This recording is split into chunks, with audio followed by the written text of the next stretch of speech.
Meditation on suffering.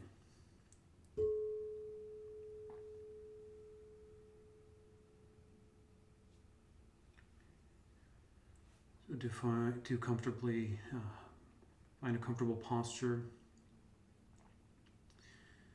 with the back upright, the body relaxed. And let's begin reigning in the awareness, which is dispersed and distracted on external phenomenon. Let's bring it in using one point of focus, placing attention on the tips of the nostrils or the abdomen, rising and falling for 10 cycles of breath, each cycle including both the inhalation and the exhalation. And with each repetition, just letting the body relax and the mind settle.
Wherever we are, let's increase the scope of the awareness to include the entire body as it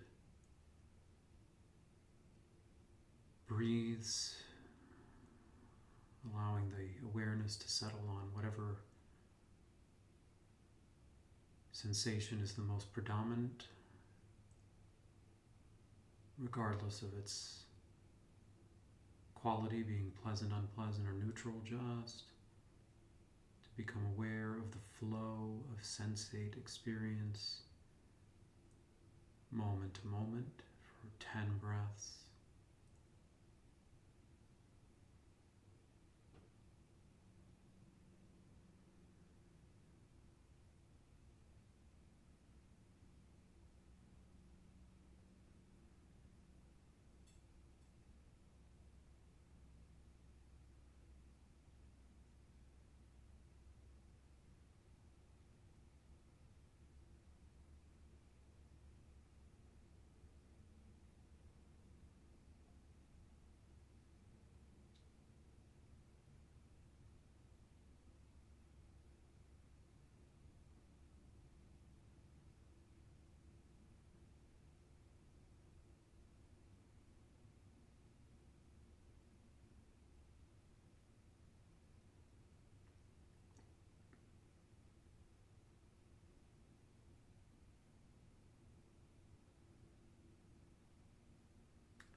And now that the awareness is more serviceable, let's use it to contemplate deeply the profundity of taking refuge.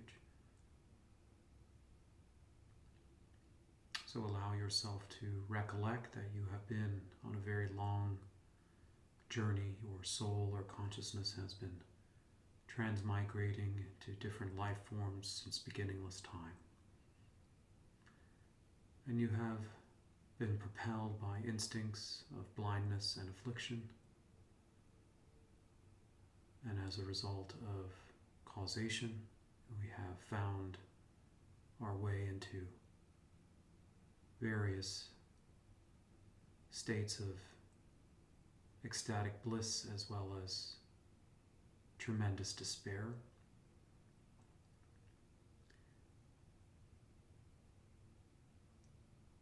Nevertheless, nothing has been permanent, and in a way we are like a ship lost at sea, without rudder, without sail, being swept by the currents.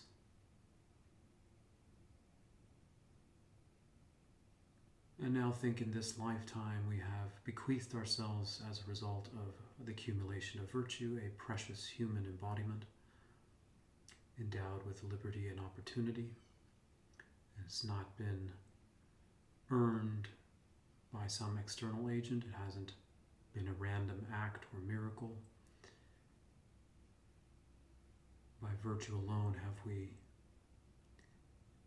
created out of emptiness this precious vessel.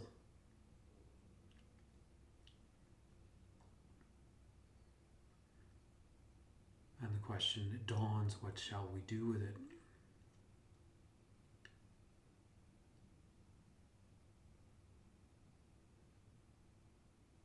So the wish or the aspiration to achieve for once and for all liberation from this endless wandering.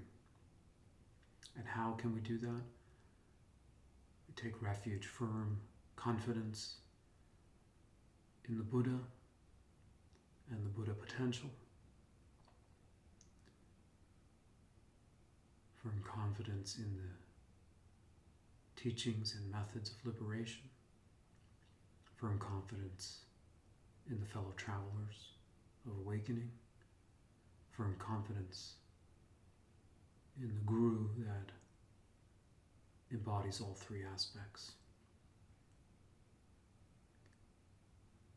And along with the taking of the refuge, then, there are particular vows that protect the mind from falling into lower realms on the basis not of faith but on confidence in causality.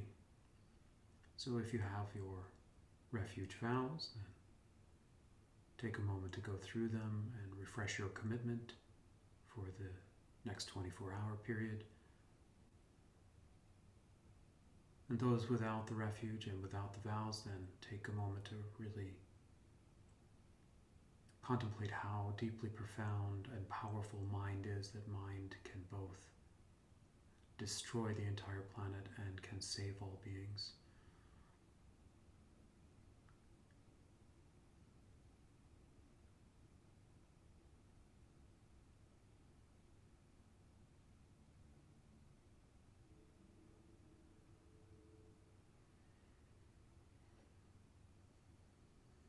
On that basis, then, let's also recognize that we live in a matrix of interrelationality, and so there is no liberation apart from.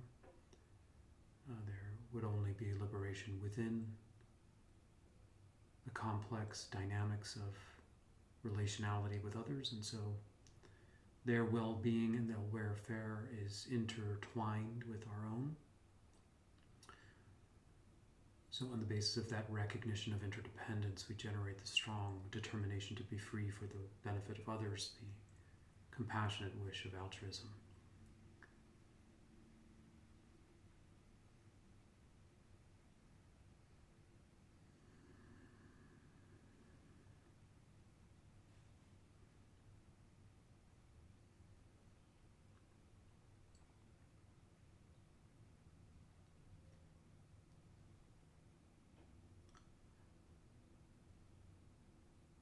And now the motivation for such a motivation as seemingly as unpleasant as a meditation on suffering, then just do kindly.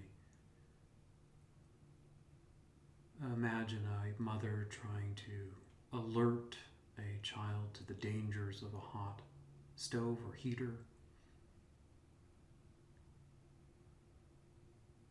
wanting the threat to be known in order to prevent future misery. So similarly, this kind of meditation is designed to acquaint the mind, to familiarize the mind with the challenges, difficulties, unpleasantness of the lower realms for the purpose of awakening us to the causality that might inevitably result in those realms, so that we live like in the death meditation, where the ever-presence of death makes us more mindful of life, the ever-presence of the possibility of entering into the lower realms makes the compassion more strong, the loving kindness more present, and also the virtue more accessible.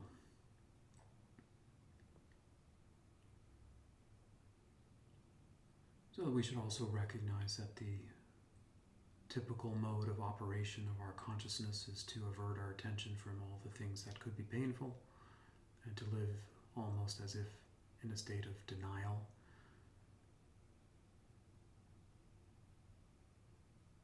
And this couldn't be more evident in a materialistic culture where the continuity of consciousness is no longer even a possibility. And if continuity of consciousness is no longer a possibility, the six realms are no longer a possibility. And with the six realms no longer a possibility, the unfortunate unpleasantness of the lower realms, not even a consideration.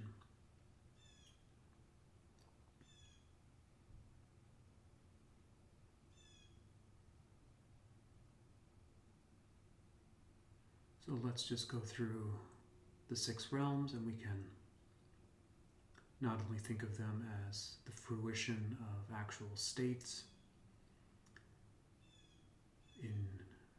after death, but also states that we inhabit in life, both being driven by instinct, blindness, karma. There is the traumatized state of the hell realm.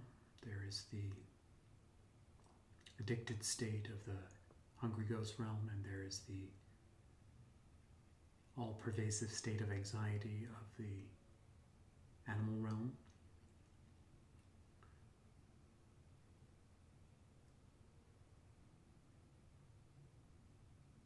So the traumatized state is one of tremendous torment and fear and abject suffering and disconnection, dissociation.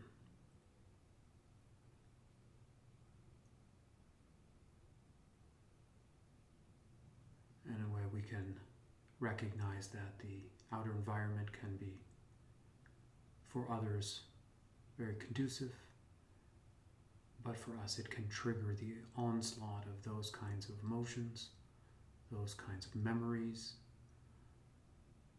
that kind of karmic firing.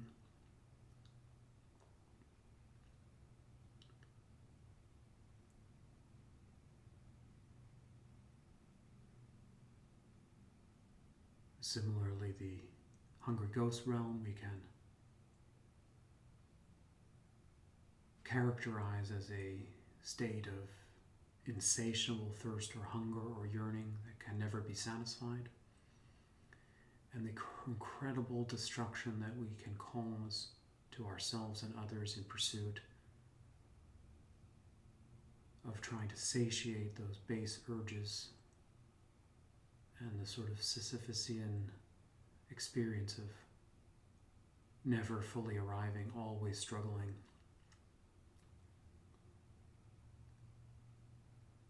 And try to breathe that in. And then, of course, the animal realm of the hypervigilance and the anxiety and the never feeling settled. The imagery of the animals at the watering hole, looking over their shoulder, wondering what might happen, who might devour them, how they may be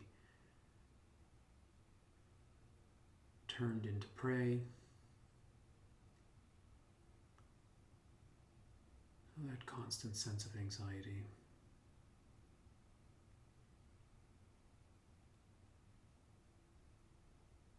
So just for a moment, just try to tap or taste or allow yourself to feel the incredibly unpleasant nature of one of those realms, whatever might be most relevant to you, most immediately accessible. Let it come through the veils of denial.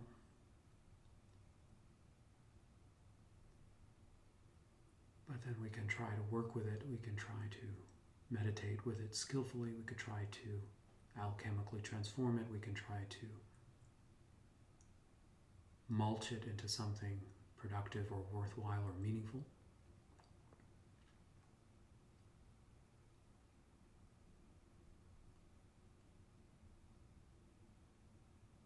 So first and foremost is just like the recognition of the child in the hot stove. Then we,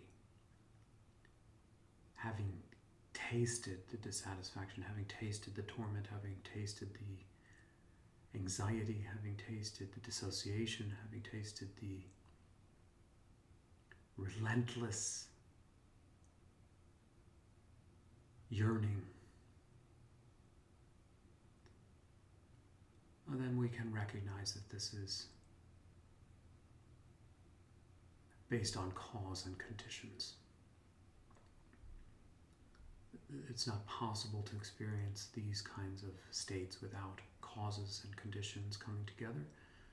The causes are of the lack of virtue, being driven by blindness, lusting and yearning, being reckless with our lusting and yearning, being reckless with our aggression, adopting one of the 10 non-virtues. This is how the cause is put into place. Then the conditions are completely out of our hands. We cannot control the variables in the environment that will meet to fire the karmic ripening or the activation of trauma. So in this way, better not plant the seed, better use the energy bound up in fear to become much more committed to the life of virtue, much more committed and conscientious and mindful of the kinds of seeds and gardening that we plant. So just take a moment and see if you can draw in the energy of fear and use it towards being more mindful, more oriented, more attracted, more convinced by leading the life of virtue.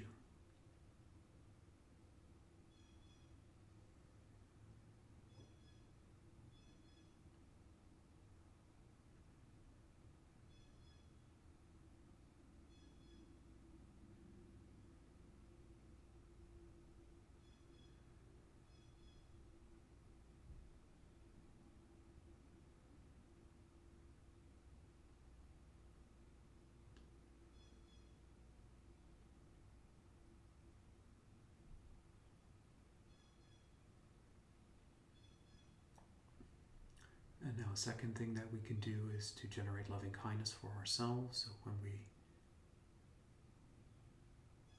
encounter the ripening effect of past habituation and we feel assailed by addictions, so we feel assailed by traumatic memory, we feel assailed by the onslaught of anxiety, then rather fuel the karmic firing with more reactivity. How do we meet the karmic firing with deeper loving kindness? So if there is any of the activation present in your awareness now, or if you can conjure up a memory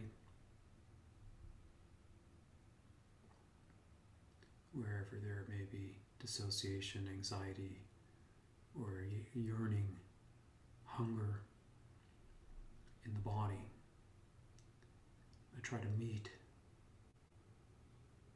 with loving kindness, the wish, the tenderness, the presence, the attunement, without any judgment, without any denial, without any criticism, without any further reactivity. Create space to touch, feel, remain present with whatever might be unpleasant, and just to breathe and reassure oneself this too shall pass, this ripening will pass. Breathe.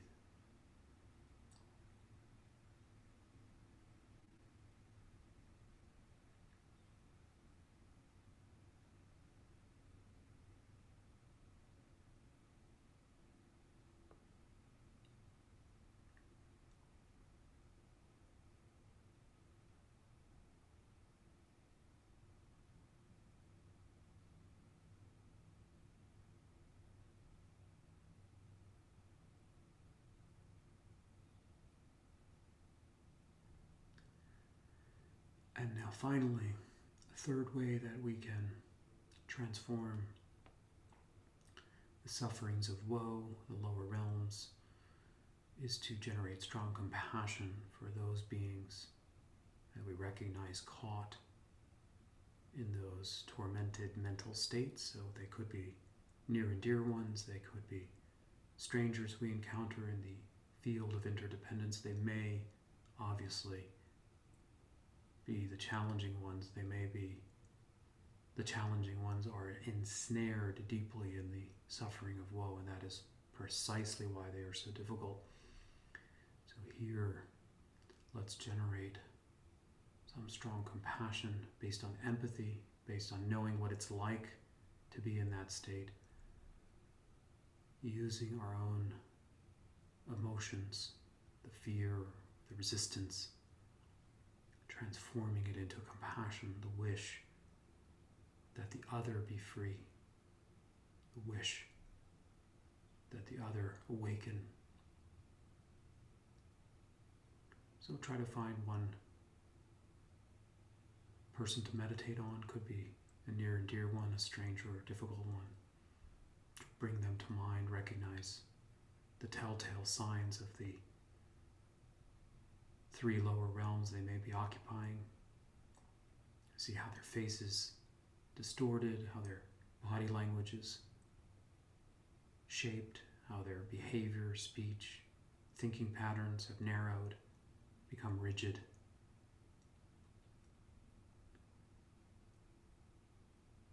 And wish that they pass through this state quickly.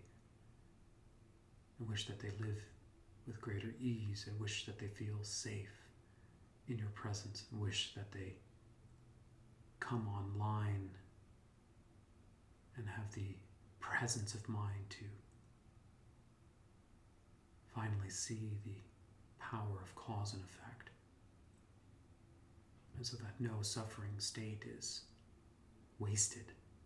The suffering is actually used to bring one closer to the laws of causality in order to stop further suffering. So try to breathe that in, send that series of reflections and the emotions that come with them towards your object of compassion.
And now we can just conclude with one powerful juice press. So choose one of the three types of transforming the experience, the transforming the suffering into insight by recognizing cause and effect, which brings you closer to virtue, transforming the experience of suffering into loving kindness, a care for oneself, transforming the suffering of others into great compassion, the wish that they be free.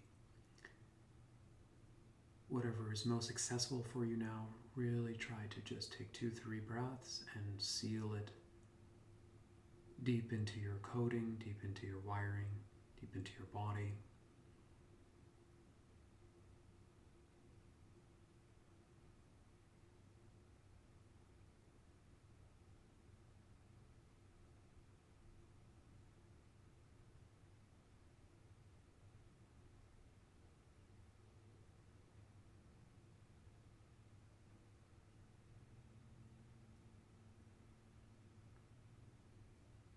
And now dedicate the merit. So the more challenging the meditation, the more energy exerted, the more virtuous the workout, and the more merit we create. So the harder the thing, the act, the reflection, the contemplation may be, actually creates a lot more merit. So feel that the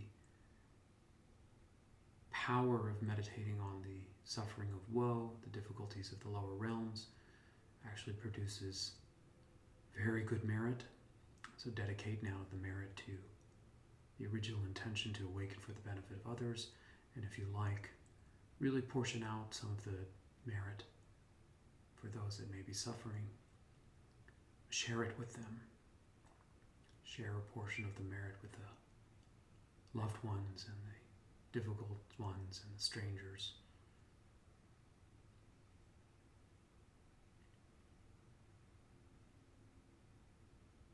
And then feel good for yourself, rejoice. This is not an easy type of exercise, but certainly one that derives much benefit